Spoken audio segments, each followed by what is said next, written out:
अस्सलाम वालेकुम। काइंडली अपनी अटेंडेंस एंटर कर दें। और कोई लास्ट सेशन से आपके कोई क्वेश्चन हैं तो वो भी हैंड रेस करके करना शुरू कर दें।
Any questions regarding previous lectures? Kindly raise your hand.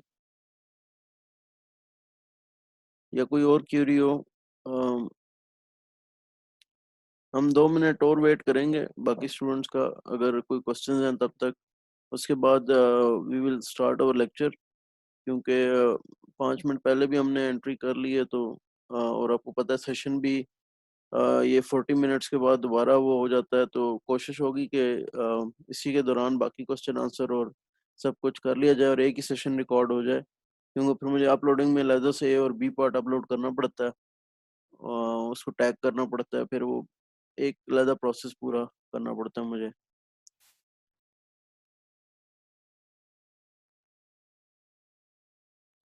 आज हमारे साथ अली, हमजा और आयजा मेरे ख्याल है होंगे। तो अगर वो दोनों आ चुके हैं, अली तो बिल्कुल टॉप पर ही नज़र आ रहे हैं मुझे, और आयजा भी हैं वैसे इधर ही। तो रेज योर हैंड्स ताकि हम हाँ, ठीक है, मैं आप लोगों को अनम्यूट कर लूँगा, 2-1 मिनट हम और वेट कर रहे हैं ताकि बाकी लोग आ जाएँ, फिर हम लोग स्टार्ट करते हैं लेक्चर को अपना।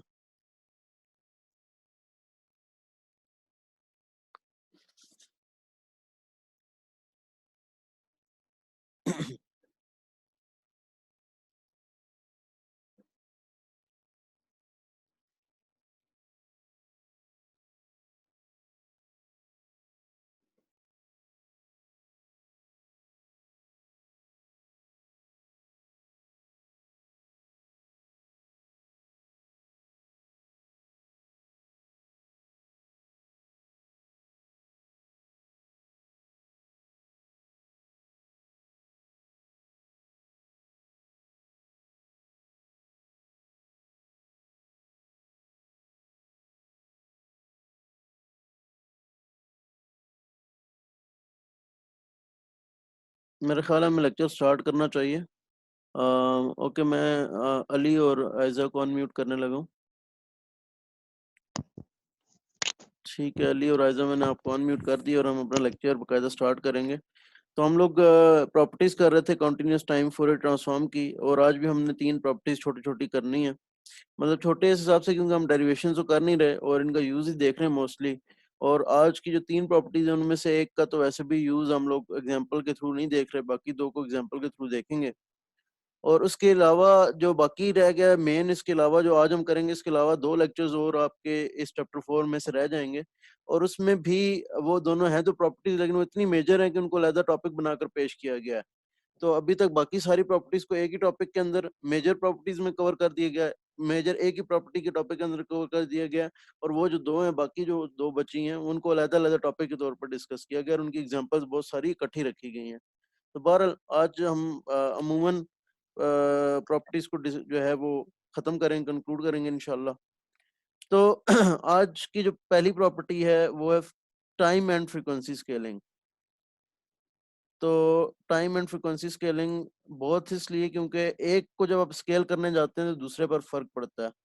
तो ये मोटा-मोटा इस तरीके से याद रख लें कि अगर आपके पास एक सिग्नल है x ऑफ t और उसका फोरियर ट्रांसफॉर्म आता है x ऑफ j ओमेगा, तो जब आप टाइम में स्केल करते हैं x a ऑफ t, तो Fourier transform scaling 1 by modulus of a, ठीक है? इसका मतलब है कि एक तो मैग्नीट्यूड पर भी फ़र्क पड़ रहा है, x of j omega by a, और ओमेगा एक्सिस की स्केल पर भी फ़र्क पड़ रहा है इसमें। ठीक है? तो ये 2 फ़र्क पड़ रहे हैं फोरियर ट्रांसफॉर्म पर। पहला फ़र्क पड़ रहा है उसकी कंप्रेशन या एक्सपेंशन पर, क्योंकि a can also be less than 1। तो दोनों केसेज़ यहाँ पर, अगर आपका टाइम एक्सिस यहाँ पर a आपने ग्रेटर देन 1 रखा तो टाइम एक्सिस कंप्रेस हुआ, तो यहाँ पर a ग्रेटर देन 1 का मतलब है कि फ्रीक्वेंसी एक्सिस स्के एक्सपैंड होगा। ठीक है ना? हम पढ़ चुके हैं कि अगर a ग्रेटर देन 1 रखते हैं तो टाइम एक्सिस आपका कंप्रेस होता है। ठीक है ना? मतलब आपका सिग्नल कंप्रेस होता है, टाइम एक्सिस तो एक्सपैंड ही होता है, सिग्नल कंप्रेस होता है, जो आपको नज़र आ रहा होता है टाइम एक्सिस पर। तो इधर उसका इफेक्ट रिवर्स पड़ रहा है। ठीक है ना? लेकिन इसका जो मैग्नीट्यूड है उस पर उसका असर पड़ रहा है और उल्टा पड़ रहा है। लेकिन ये बात यहाँ पर देखने की है कि स्केलिंग नेगेटिव हो या पॉजिटिव, मैग्नीट्यूड पर उसका असर सिर्फ और सिर्फ पॉजिटिव ही पड़ रहा है। ठीक है ना? तो ये बात देखने की है। इसी से हम डेरिवेट कर लेते हैं कि अगर हम सिर्फ -1 यानी कि x ऑफ -t करें तो इसका इफेक्ट क्या पड़ रहा है। अब क्योंकि मैग्नीट्यूड तो एब्सोल्यूट करके करता है तो ये तो खत्म हो जाता है, 1 बाई 1 ही रहता है। तो x of J omega by -1 क्या होगा, माइनस ऑफ जे ओमेगा। तो अगर आपके पास सिग्नल का टाइम रिवर्स वर्जन लिया जाए टाइम डोमेन में, तो उसका जो फोरियर ट्रांसफॉर्म है, जो ओरिजिनल सिग्नल है, उसका फ्रीक्वेंसी रिवर्स वर्जन आ जाता है फ्रीक्वेंसी डोमेन में। ठीक है? तो जो आपका एक्स ऑफ जे ओमेगा आया हुआ है उसका भी ओमेगा एक्सिस का रिवर्स वर्जन ले लें तो वो उसका वो वाला वर्जन हो जाएगा। फॉर एग्जांपल हम लोगों ने, ये वैसे तो है तो सिमेट्रिक ही, तो सिमेट्रिक से फर्क नहीं पड़ेगा। तो हमने रेक्टेंगुलर पल्स का, हमारे पास ये आ रहा था, ठीक है? तो जब हम लोगों ने जो सिंक था वो ये इस तरह से सिंक आ रहा था। अगर हमने इसका टाइम रिवर्स वर्जन लिया जो कि फिर भी यही आएगा, तो इसका भी फ्रीक्वेंसी डोमेन में हम फ्रीक्वेंसी रिवर्स वर्जन ले लेंगे, तो हमारे पास इसका एक्स ऑफ जे ओमेगा आ जाएगा। ठीक है? या फिर हम अपनी कोई एग्जांपल कर ही लेते हैं, वैसे कोई एग्जांपल भी ऐसी नहीं है, लेकिन लेट्स से आपके पास ये एक पल्स थी एक्स ऑफ टी, ठीक है? जीरो यहाँ पर था और इसका लेट्स से अज्यूम कर लेते हैं हमारे पास ये आ रहे थे चीज, ठीक है? ये आएगी नहीं, मैं वैसे फॉर एग्जांपल आपको बताना चाह रहा हूँ। अब जब हम x ऑफ माइनस टी करेंगे इस सिग्नल को, यानी कि ये इस पल्स को यूं करेंगे, तो इसका जो x ऑफ जे ओमेगा है वो इतना ही आसान होगा कि x ऑफ जो original x of J omega है उसका x of minus j omega कर लें हम लोग, ठीक है ना। तो ये एक प्रॉपर्टी है हमारे पास। अच्छा, इस एक्चुअल इफेक्ट क्या होगा? एक्चुअल इफेक्ट देखें, जब आप किसी चीज की फ्रीक्वेंसी चेंज करते हैं ना, टाइम एक्सेस चेंज करते हैं, तो बेसिकली ये साउंड सिग्नल के साथ इसको बड़ी तशबीह दी जाती है कि ये वीडियो टेप अगर आप पहले आपने नॉर्मल टाइम में रिकॉर्ड की हुई है, जब आप उसको प्ले बैक करते हैं हाई टाइम पर, तो बेसिकली आप टाइम को कंप्रेस कर रहे होते हैं, तो फ्रीक्वेंसी पर क्या इफेक्ट पड़ता है। इसको पढ़ने के लिए आप पैरा 1 पढ़ें on page 309 right after equation 4.35। उसके ऊपर एक पैरा है जिसके अंदर जो है ना थोड़ा सा बेल रिंगिंग का बताया गया कि अगर आप छोटी बेल का वॉल्यूम रिकॉर्ड कर सॉरी छोटी बेल की रिंगिंग रिकॉर्ड करें और उसको प्ले बैक करें एक हाई फ्रिक्वेंसी पर, तो आपको ऐसा लगेगा कि जैसे लार्जर बेल की जो है ना वो और डीपर बेल की रिंगिंग हो रही है, हालांकि वो सिर्फ उसी बेल की छोटी बेल की रिंगिंग होगी। तो बस एक दफा इसको पढ़ लीजिएगा गो थ्रू, लेकिन कोई इतना खास उसका चीज नहीं है कि आपको इस तरह की चीज पता होनी चाहिए, लेकिन आपको एक इफेक्ट पता चलेगा कि हाँ भाई, टाइम को शिफ्ट करने से या स्केल करने से फ्रीक्वेंसी का एक्चुअल फिजिकल इफेक्ट क्या होता है, ठीक है। इसी को एग्जांपल बुक में गिवन नहीं है, जिसको हमने मैथमेटिकल सॉल्व करना हो तो हम भी ऑब्वियसली फिर इस पे इतना ही हैंडीकैप है कि हम इसकी फिजिकल इम्प्लीकेशंस बता सकते हैं। नेक्स्ट है आपके पास डुअलिटी, जो कि मैं एक दफा कवर कर चुका हूँ फिलबदी, जब हमारे पास एग्जांपल 4.5 और 4.6 थी, और इसी का तस्करा दोबारा किया बुक ने इस टाइम पर भी। तो एग्जांपल 4.5 थी हमारे पास x1 ऑफ t कहा गया उसमें इस दफा t less than modulus of t1। ये ए पीरियोडिक रेक्टेंगुलर पल्स थी, ठीक है, और sorry modulus of t less than t1 and modulus of t greater than t1। और इसका जो फोरियर ट्रांसफॉर्म आया था वो आया था x1 ऑफ जे ओमेगा कहेंगे x1 ऑफ t की मुनासबत से 2 sine omega t1 by omega, ठीक है, या फिर हमने इसको लिख दिया था 2t1 sinc of omega t1 by pi, हमने मैनिपुलेट करके ये लिख दिया था। इसी की मुनासबत से एग्जांपल 4.5, ये 4.4 सॉरी ये 4.5 थी, और इसी की मुनासबत से एग्जांपल 4.6 थी हमारे पास, जिसमें हमें x2 ऑफ जे ओमेगा दिया हुआ था, x2 ऑफ जे ओमेगा दिया हुआ था फ्रीक्वेंसी डोमेन में 1 omega less than modulus of omega less than omega 1, ठीक है, और 0 modulus of omega greater than omega 1। यानी कि यहाँ पर मैं टाइम डोमेन में एक रेक्टेंगुलर पल्स दी हुई थी, ठीक है, -t1 से t1 मैंने ड्रॉ भी करनी है इसलिए मैं सारी नहीं करूंगा अभी, और ये हमें फ्रीक्वेंसी डोमेन में एक पल्स दी हुई थी W2 W1, ठीक है। और हुआ क्या था कि जब हमने इसका टाइम डोमेन वर्जन निकाला था सिंथेसिस इक्वेशन से, तो हमें इसका इनवर्स फोरियर ट्रांसफॉर्म जो मिला था वो हमें मिला था x2 of t in the form of sinc. तो हमने कहा था कि उधर भी मैंने थोड़ा बहुत डिस्कस किया था कि इस प्रॉपर्टी को कहते हैं ड्युअलिटी प्रॉपर्टी, यानी कि दो ऐसे ट्रांसफॉर्म पेयर है, ये भी एक पेयर है ये भी एक पेयर है, लेकिन ये दो ऐसे ट्रांसफॉर्म पेयर हैं जो कि आपस में मुताबिकत रखते हैं। तो जब ये दो, और ये अक्सर जो है ये भी सिंक बना था, और ये अक्सर जो है आपकी जो सिग्नल सिस्टम है ये पेयर एग्जिस्ट करते हैं, बल्कि हमेशा करेंगे, यानी दो पेयर ऐसे एग्जिस्ट करेंगे जो आपस में ताल्लुक रखते होंगे, ठीक है।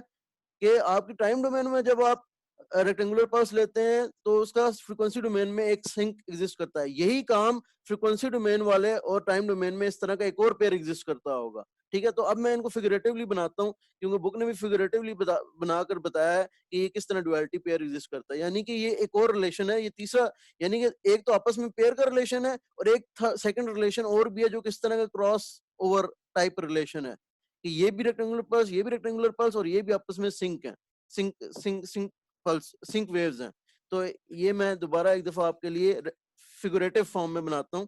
तो हमने क्या कहा कि अगर आपके पास टाइम डोमेन में एक t1 पर रेक्टेंगुलर पल्स की है, तो इसकी आपके पास फ्रीक्वेंसी डोमेन में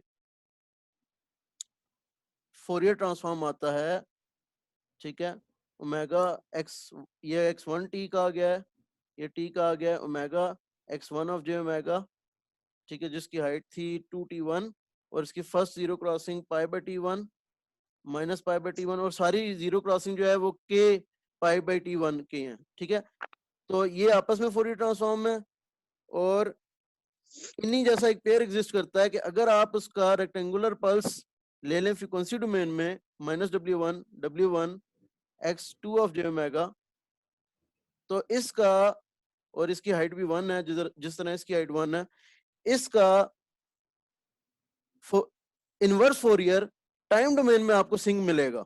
तो ये दो ऐसे पेयर एग्जिस्ट करते हैं, इसको कहते हैं डुअलिटी, डुअलिटी होना। इसको वर्ड्स में एक्सप्लेन करना मुश्किल काम है, ठीक है, बट ये कॉन्सेप्ट अगर आपके जेहन में बैठ जाए काफी है। इसको वर्ड में कोई आपसे एक्सप्लेनेशन मांगता नहीं है, लेकिन अभी इसी एक एग्जांपल करेंगे तो आपको समझ लग जाएगी कि इसको यूज कैसे किया जा सकता है। इसके लिए हमारे पास आसानियां क्या पैदा होती हैं। तो बुक ने एक और एरो डाला क्रॉस रोड टाइप, ठीक है, ये आप याद रखें ये टाइम डोमेन है, ठीक है।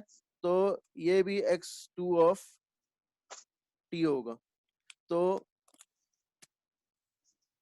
ये इस तरह बुक ने एक और एरो डाला है क्रॉस रोड्स वाला कि ये चारों बेसिकली ये दो पेयर हैं और ये दो पेयर भी लिंक्ड है आपस में, यानी कि इनका लिंक है। ये ज़हन में रखने वाली बात है कि ये लिंक्ड है, ये दो अलग चीजें नहीं है, ये भी एक लिंक है इनका आपस में, ठीक है ना। तो ये थोड़ा सा वर्बली याद रखना इसको मुश्किल है, इसलिए उन्होंने दो डिफरेंट चीजों में बताया, एक मैथमेटिकल लिखकर भी बताया और एक फिगरेटिवली लिखकर बताया। हम एग्जाम्पल करते हैं एक, ताकि हमें अंदाजा हो कि हम इसको यूज कैसे कर सकते हैं, ठीक है। तो होपफुली मैं एग्जांपल करता हूँ, होपफुली आपको उस एग्जांपल से अंदाजा हो जाएगा कि हाँ इसको इस तरह यूज किया जा सकता है अपने बेनिफिट के लिए, अपने एडवांटेज के लिए, ठीक है। So I am going to arrange this.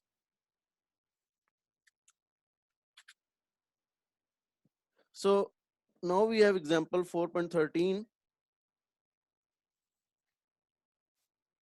where we have to find a g of j omega for a signal g of t equal to 2 over 1 plus t square।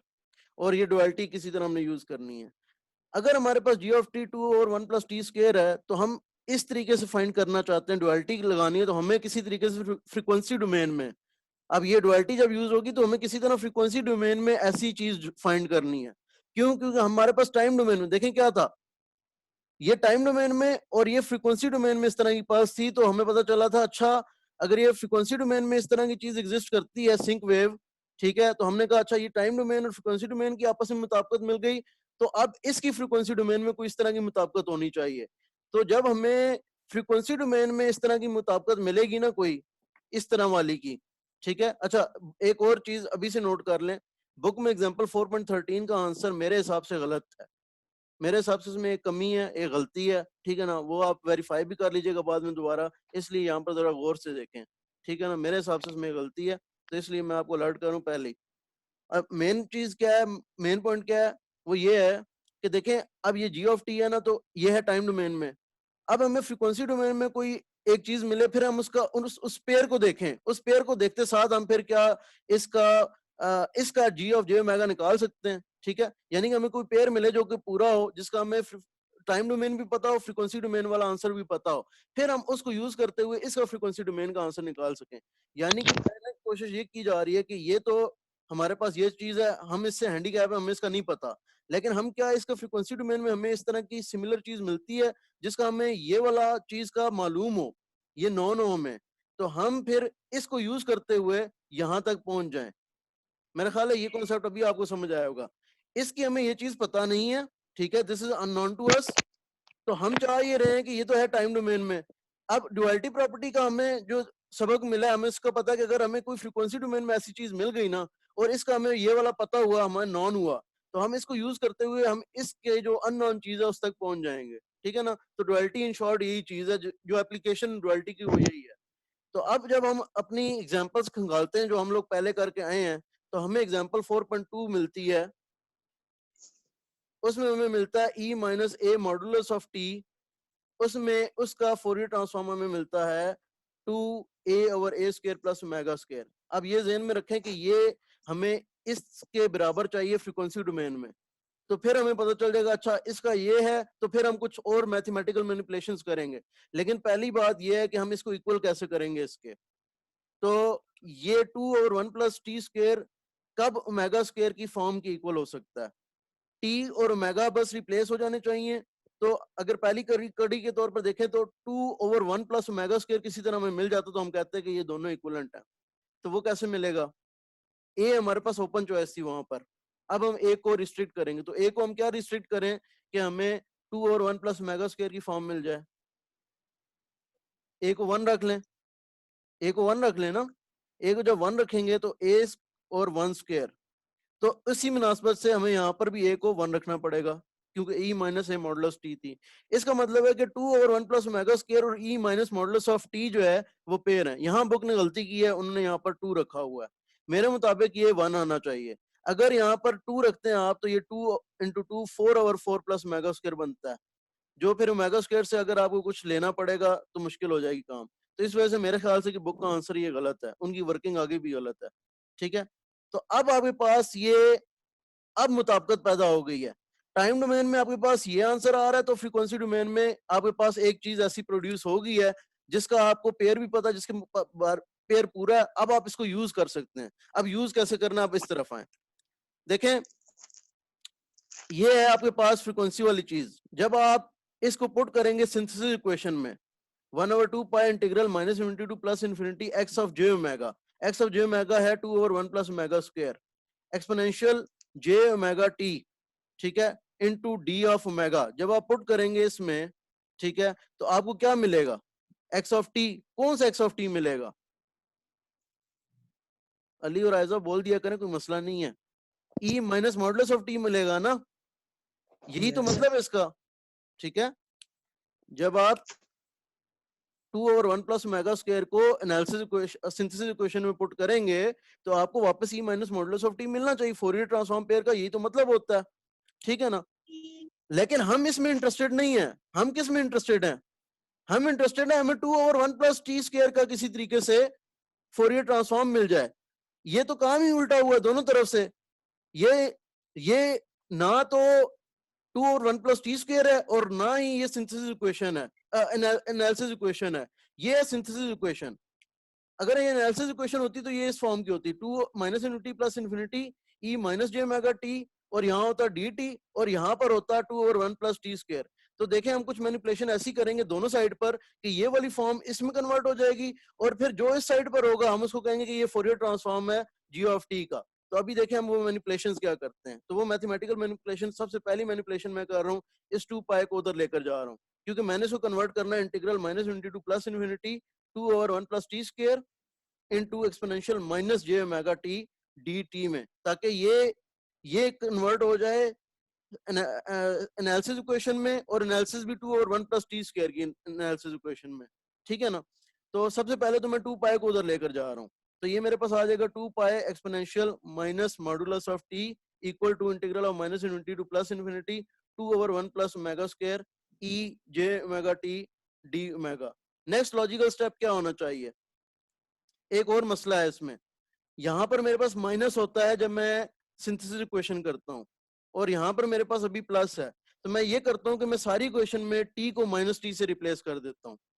ठीक है, पूरी इक्वेशन में T को मैं minus T से replace कर देता हूं। ये मैं ऊपर करता हूं स्टेप। तो अगर मैं टी को माइनस टी से रिप्लेस करूंगा तो e minus modulus of minus t क्या होगा? मॉडुलस से तो कोई फर्क नहीं पड़ता, तो यही रहेगी। और सॉरी 2 पाई भी इसके साथ आ रहा है।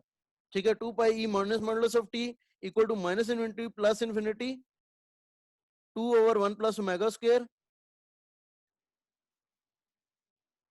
Omega square.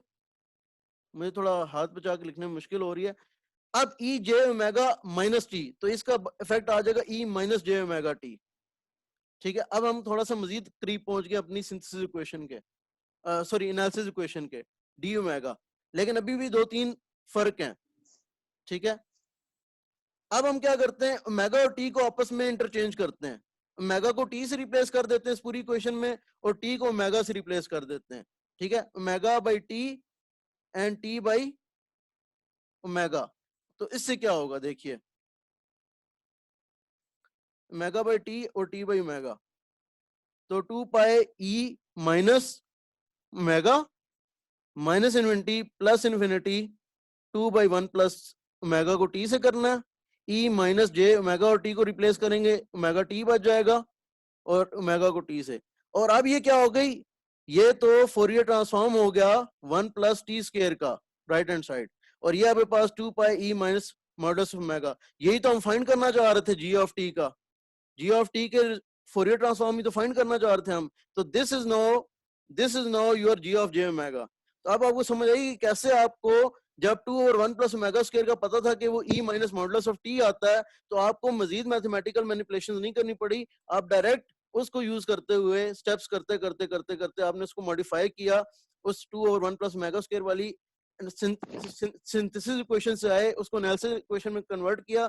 जब सिंथेसिस को एनालिसिस में कन्वर्ट कर रहे थे तो आपने देखा कि साथ ही आपकी ये फोरियर ट्रांसफॉर्म इक्वेशन में कन्वर्ट हो गई और साथ ही आपने फोरियर ट्रांसफॉर्म इसको फाइंड कर लिया। लेकिन ये सिर्फ इसलिए हुआ क्योंकि आपको इसका एक पेयर पता था, दूसरा जो डुअल पेयर था इसका, डुअल वाला, ठीक है ना। तो आई होप कि इसकी आपको समझ आ गई होगी, ठीक है ना। अगर नहीं है एक दफा दोबारा गो थ्रू करेंगे तो आ जाएगी। बुक में बस एक गलती है, आप बुक से भी गो थ्रू करेंगे इंशाल्लाह आपको समझ आ जाएगी। हमारा मेन मकसद क्या था, एक आपने इसका ऐसा पेयर फाइंड करना है जो कि फ्रीक्वेंसी डोमेन में इस इक्वेशन के इक्विवेलेंट है, 2 और 1 प्लस ओमेगा स्क्वायर, ठीक है।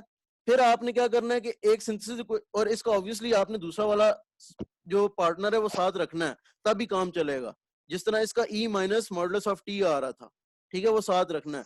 जब आप साथ रखेंगे उसको, उसके बाद आपने क्या करना है कि इन दोनों की जो इक्वेशन है उसको आपस में आपने बैक कन्वर्ट करना है।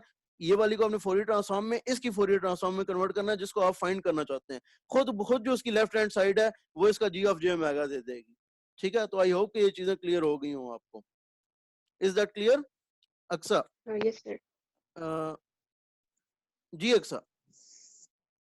सर ये बात तो समझ आ गई है, लेकिन सर हमें इसमें तो, इसके केस में तो हमें पता था ना, हमने एक एग्जांपल सॉल्व की हुई थी कि इसकी कि हमें पता चल गया इसका जो पेयर है वो कौन सा है। लेकिन सर जब अगर आएगा हमें क्वेश्चन आपको करने को देते हैं, हाउ विल वी नो कि हमारे कि इसका जो पेयर है वो ये है जिसमें हमने कन्वर्जन करनी है? देखें बात सुने, आपको मैंने पहले ही बताया कि एक तो पहली बात होती है ये फेमस पेयर्स में से ही होते हैं। दूसरी बात ये है कि अगर आपको कहा गया ना कि बाय डुअलिटी करें, तो इसका मतलब है कि इसका पेयर एग्जिस्ट करता है, आपको पता नहीं चल रहा और आपको गिवन है या आपने कहीं ना कहीं सिनेरियो को पढ़ा हुआ है, ठीक है।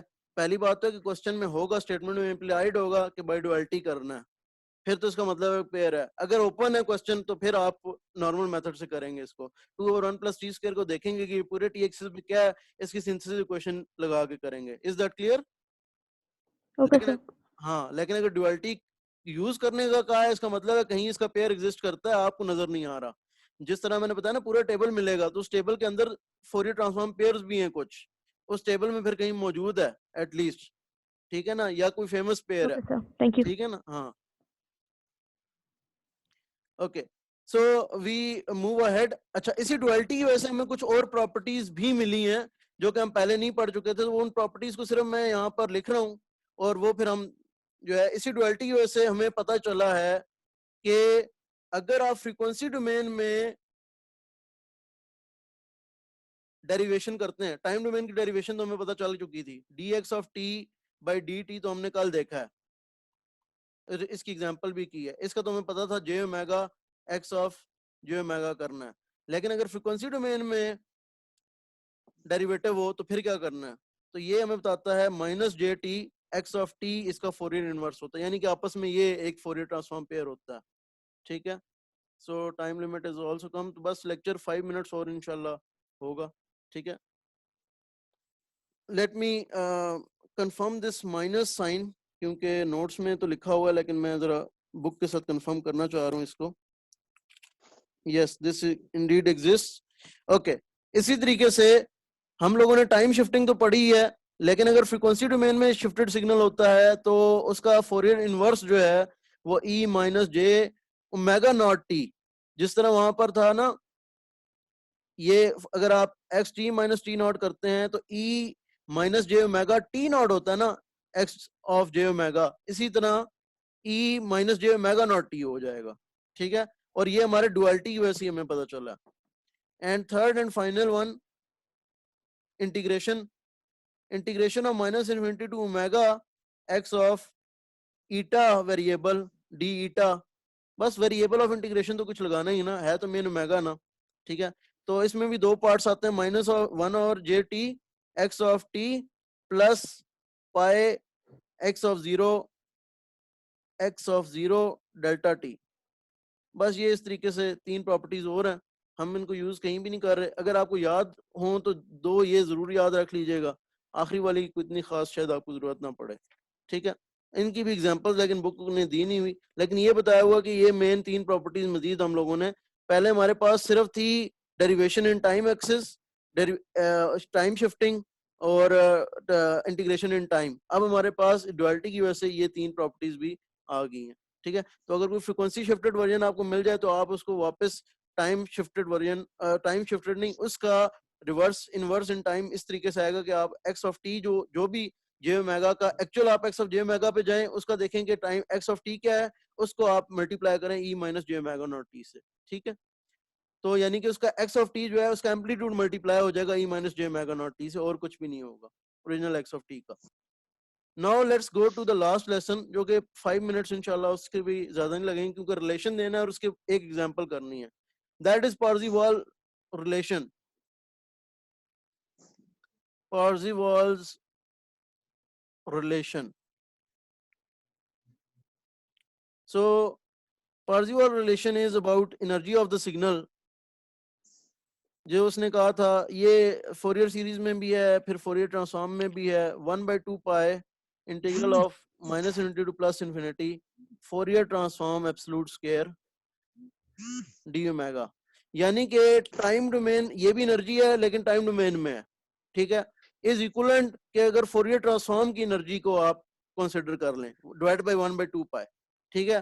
तो ये कि आप बजाय इसके टाइम डोमेन का सिग्नल देखें, हो सकता है टाइम डोमेन में इन्फिनिट फैला हुआ हो सिग्नल, लेकिन फोरियर डोमेन में वो फाइनाइट डोमेन में फैला हो।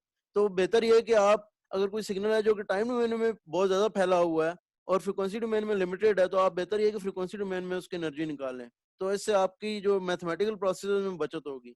तो एग्जांपल 4.14 एक दे दी गई है, वही मैं कर देता हूँ, ठीक है। और उसमें हम ये क्वेश्चन यूज करके एनर्जी फाइंड कर लेंगे, हालांकि उन्होंने कोई इतना उसको बॉदर नहीं किया, लेकिन just let's for the lecture से आज कर लेते हैं, and that will be our final example for the lecture. और फिर इंशाल्लाह नेक्स्ट वीक हम दो प्रॉपर्टीज जो मेजर हैं वो कवर करके चैप्टर 4 को एंड कर देंगे। तो हमें इस तरह का एक सिग्नल दिया, दो सिग्नल दिए, एक की आप खुद कर लीजिएगा और एक की मैं करवा रहा हूँ, अंडर रूट पाए, और दूसरा जो इसका ये मैग्नीट्यूड है that is under root pi by 2, मैं यहाँ पर लिख रहा हूँ साइड पर, और ये -0.5, this is 0.5, -1, 1, this is omega and this is x of J omega, ठीक है। तो एनर्जी मांगी गई है, और energy minus infinity two plus infinity x of T मांगी गई है, लेकिन गिवन आपको है ऑब्वियसली फोरियर ट्रांसफॉर्म। तो अभी हमने पढ़ा है कि पार्सीवाल रिलेशन कहता है कि 1/2 pi integral minus infinity plus infinity x of J omega का एब्सोल्यूट स्क्वायर होगा, ठीक है। तो अब एब्सोल्यूट भी लगा लेंगे, स्क्वायर भी लगा लेंगे, लेकिन minus infinity two plus infinity लगाने की जरूरत नहीं क्योंकि लिमिट्स ही कम है। जहां पर सिग्नल एग्जिस्ट करता है वो -1 टू -0.5 एक पीस है, -0.5 टू +0.5 दूसरा पीस है, 0.5 टू 1 तीसरा पीस है, ठीक है। और इस पीस के अंदर भी हमने एब्सोल्यूट करके स्क्वायर लगाने हैं, तो मैं इन पीस के हिसाब से लिखना शुरू कर रहा हूँ।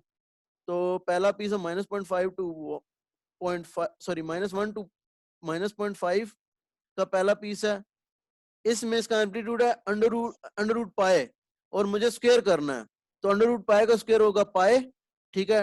डी ओमेगा, ये भी इंपॉर्टेंट चीज है, डी ओमेगा की डोमेन में हम करेंगे, यहाँ पर डी टी है, ठीक है। लेकिन ये पार्सीवाल रिलेशन लगा रहे हैं हम इसको कह रहे हैं कि this is equal to 1/2 pi integral minus infinity plus infinity x of J omega का एब्सोल्यूट स्क्वायर डी ओमेगा, ठीक है ना। नेक्स्ट इंटरवल है -0.5 से लेकर +0.5 तक अंडर रूट पाई बाई 2, तो वो पाई बाई 4 हो जाएगा एब्सोल्यूट पाई का स्क्वायर, ठीक है ना। D omega plus integral 0.5 to 1, again under root pi है तो pi square, under root pi का स्क्वायर पाई हो जाएगा डी ओमेगा। तो सिंपल कैलकुलेशन है, कैलकुलस है, कोई इतना मुश्किल नहीं है, 1/2 पाई, ठीक है। पाई के साथ ओमेगा, तो ओमेगा की लिमिट्स हैं -1 से -0.5 प्लस पाई बाई 4 के साथ ओमेगा है, इसकी लिमिट है -0.5 से 0.5, और फाइनली पाई के साथ ओमेगा जिसकी लिमिट है 0.5 टू 1, ठीक है। तो ये हमारी मैथमेटिक्स आ गई है। आज की चीजें मेरा नहीं ख्याल है क्योंकि इतनी मुश्किल थी, ज्यादा मैथमेटिक्स थी और सिग्नल सिस्टम कम थी, सिवाय वो डुअलिटी वाले उसके उसमें थी, ठीक है। सो एनर्जी इक्वल टू 1/2 पाई। वो असल में चैप्टर भी खत्म हो रहा है ना, लेकिन ये आगे जो दो प्रॉपर्टीज आ रही है ये थोड़ा सा आपका टाइम और थोड़ा आपको कहेंगी। -0.5 माइनस -1, ठीक है, प्लस π/4 इंटू 0.5 माइनस -0.5, ठीक है, and plus pi into 1 minus 0.5। So this comes out to be, I hope कि मैंने लिमिट सही पुट की हूँ, वरना आंसर गलत आ जाएगा और फिर मुझे होगा कि पता नहीं। हालांकि वैसे मैं ठीक ला चुका हूँ आंसर एक दफा।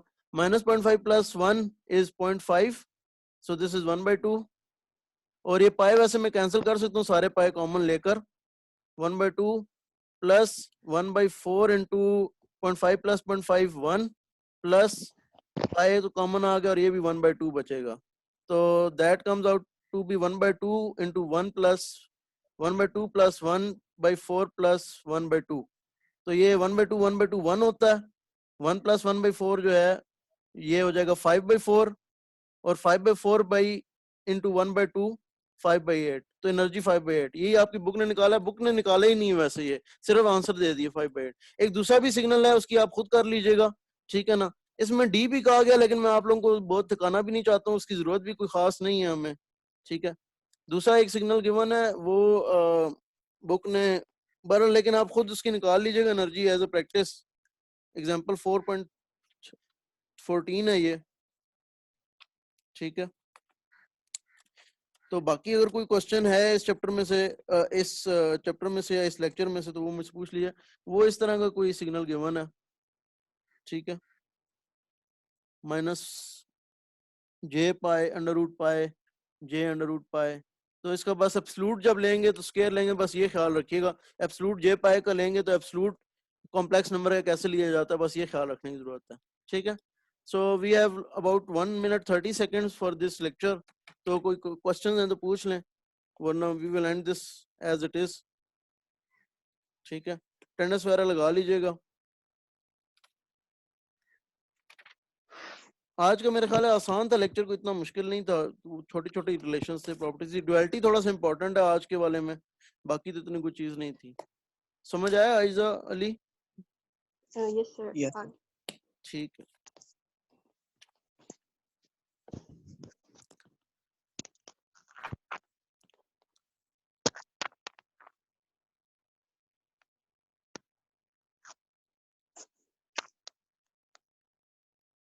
एनी क्वेश्चंस, एनी क्वेरीज, कोई और रिगार्डिंग हो, सीईपी के रिगार्डिंग हो या कोई और चीज की रिगार्डिंग हो तो पूछ लीजिएगा, ठीक है। सीईपी अगर शुरू कर दिया तो बड़ी अच्छी बात है।